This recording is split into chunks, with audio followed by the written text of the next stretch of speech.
What really drew me to Greenway and what I really like about the company is we're a large company, but we're still family owned.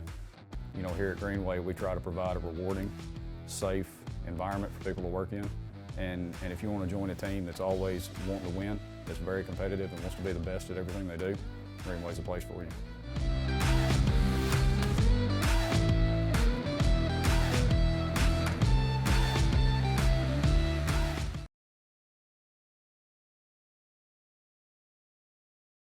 And welcome to the program. I appreciate you tuning in. Joining me is Rich Hillman. He is the Arkansas Farm Bureau President, and Marshall Stewart, Greenway Equipment Company CEO. And we are going to talk about a little bit of what's happening in agriculture in Arkansas, what to expect as we move into 2021. First of all, Rich and Marshall, I just want to thank you both for being with us today. I hope you guys have had a good start to your year. How's it been going for you?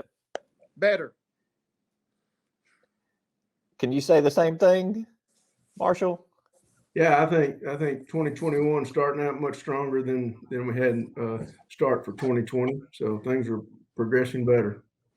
Well, let's talk about what farmers have been dealing with as we come into 2021. And you can't just say it was 2020 and the pandemic, although that was certainly a huge factor for farmers to deal with. You got to go back a couple of years. We've had weather situations, crop prices been all over the place for, better part of 2 to 3 years. We've been dealing with tariffs and how that's impacted a bunch of global trade. Rich, I'll come to you first.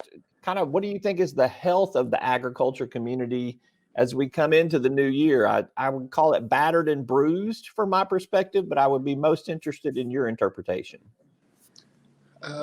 Roby, I think that assumption is correct. I think this last year has been a tough year for every industry, but for the number one industry in the state, agriculture, it was an absolute challenge. From the livestock side to keeping the processing plants open, to keeping people producing the livestock out there, to the row crop, and even taking that further from the farm and keeping everyone safe and getting a crop in and getting it out, but also just for instance, at our rice mills, keeping people there, at our packaging plants and keeping people and going there. It's all been a challenge. Yeah, Marshall, what have you seen from your perspective? Not necessarily how it's impacted equipment sales, but just you're talking to the folks in the fields all the time. What is some of the anecdotal feedback you get for what they've been through in the last year to 3 years?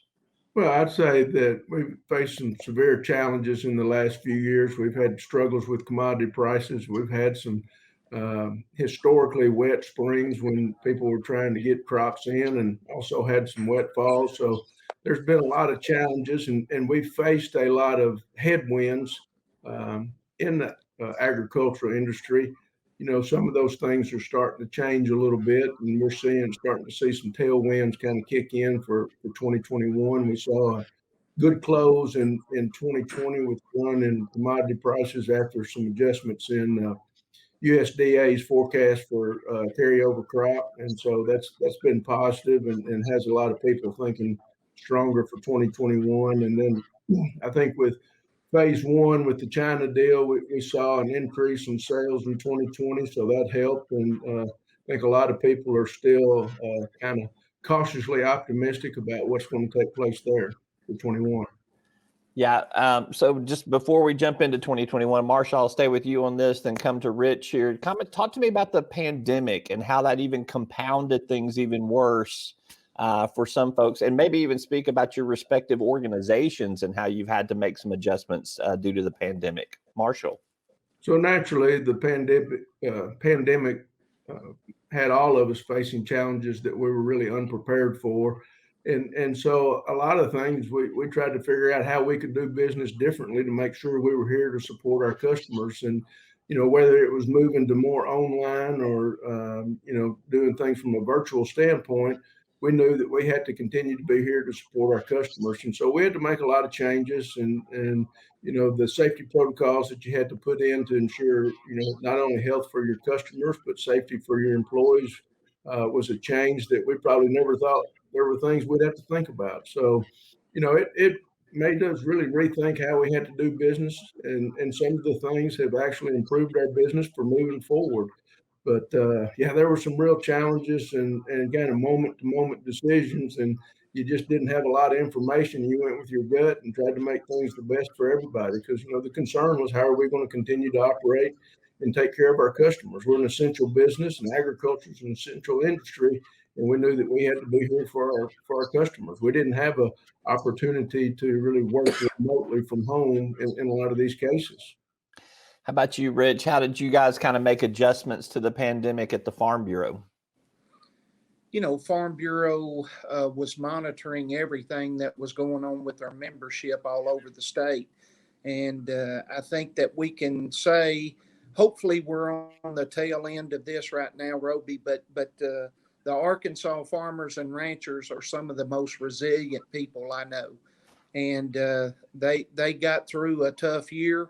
And our folks at Farm Bureau, whether it was governmental affairs, public relations, membership relations, all of them, we had to do things differently, and it taught us different stuff.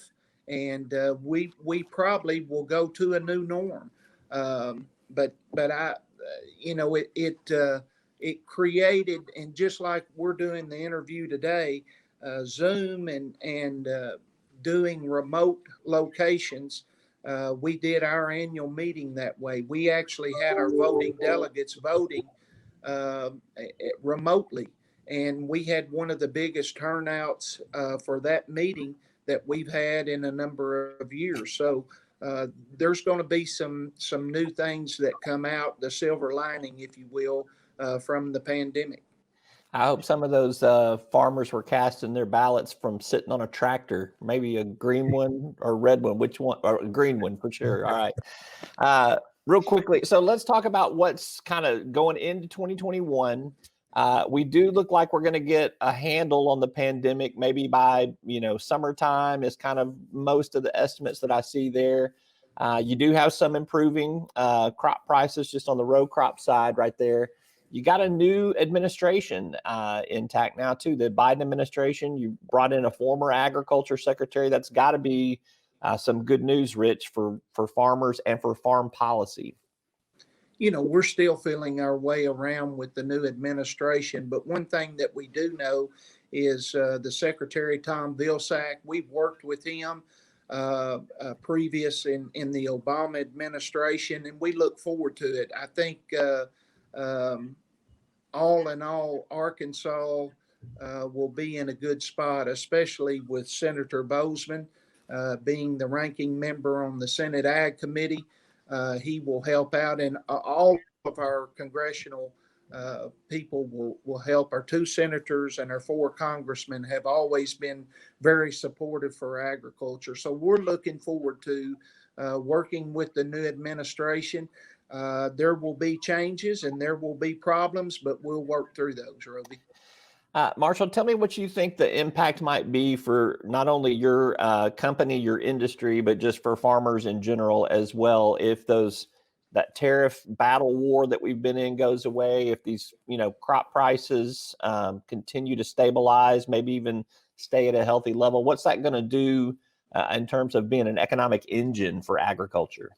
Well, I think anytime, when you bring up commodity prices, it's all based around net farm income. And as we see net farm income increase, it's going to be better for the industry and the industry as a whole. So that's where I was saying earlier, I think there's some tailwinds. We're gaining some momentum on, when we look at the export business for the U.S., when you look at the phase 1 deal we did with China, while we didn't hit the numbers that they were talking about, we did see an increase of about 70% in exports in the ag related part of the phase 1. So I think that's kind of unknown as we talk about the new administration and what's going to take place. And so there's some concern about what they're going to do with China and how that's going to proceed forward. And kind of like Rich said, we know there's going to be changes, and we got to figure out how we're going to adjust and make things work in the best way for all of us. And I kind of concur with what Rich said. We've got good congressional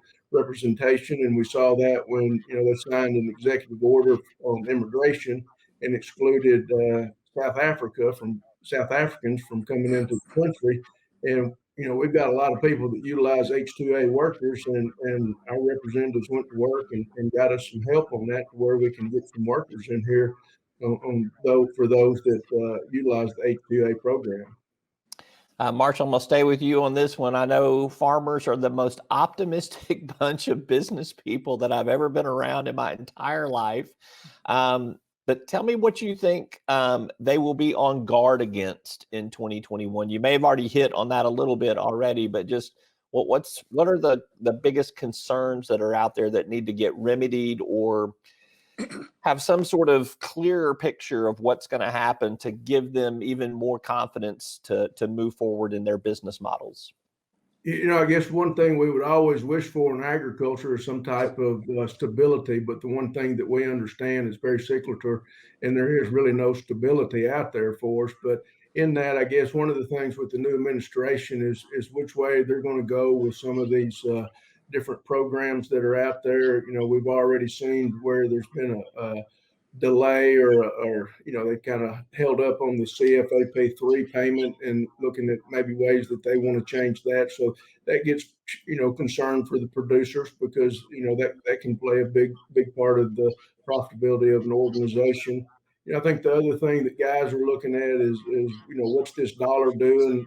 We saw a weakening of the dollar in 2020. Is that going to continue to happen? That could be a double-edged sword, but typically as we see the dollar weakening, that makes us more competitive in export markets. And we usually see commodity prices run up, but then also it brings in inflation potentially and all those kind of things. So, I think those are some of the things guys are looking at. And right now, I think we're pretty optimistic we can have a good 2021. What do you think, Rich? What are you hearing from your membership, and just kind of what do you think they're most on guard against? What's the one or two things that if it broke a certain way, it would turn things into a banner year necessarily? I think two things. First of all, trade. We've been through a terrible trade war the last couple of years, especially with one of our largest trade partner in China. And really kudos to Governor Hutchinson and Mike Preston for our relationship in Arkansas with the Chinese. Marshall mentioned phase one, and phase one we're a little bit behind, but China's back in the market. That's a big player for Arkansas.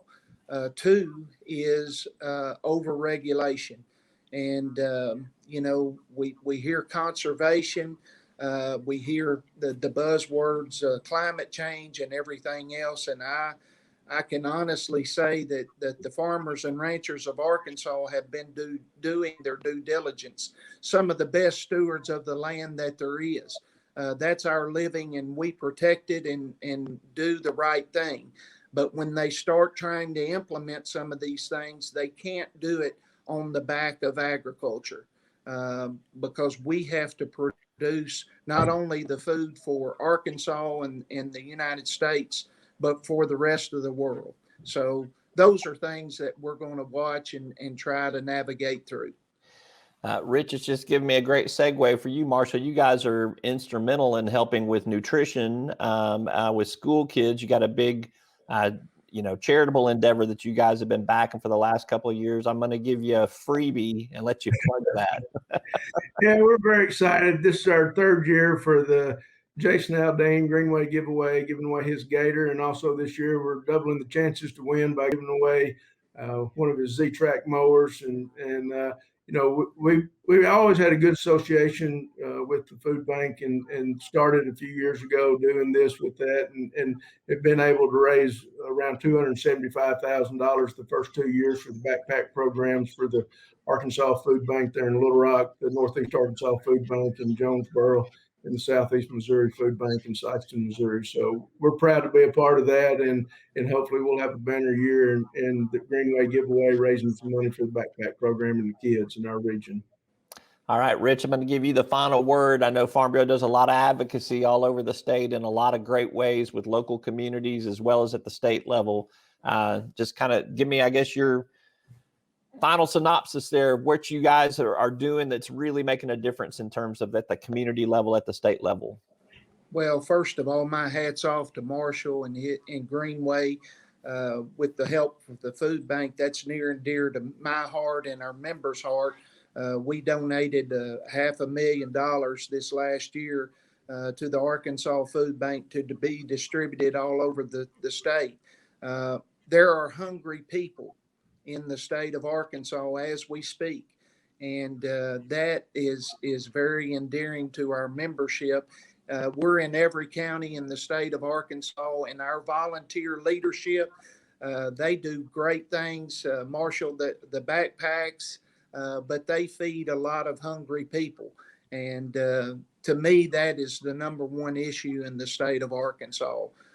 Being someone that farms myself, we take great pride in feeding people. And so I think for this next year, we're hopeful that the Arkansas Food Bank can keep on keeping on because there's so many hungry people there. All right, Rich Hillman with the Arkansas Farm Bureau, Marshall Stewart with Greenway Equipment Company. Thank you both, gentlemen, for your insight. Always a pleasure to visit with both of you. Thank Enjoy you. it, Robin. Thank you.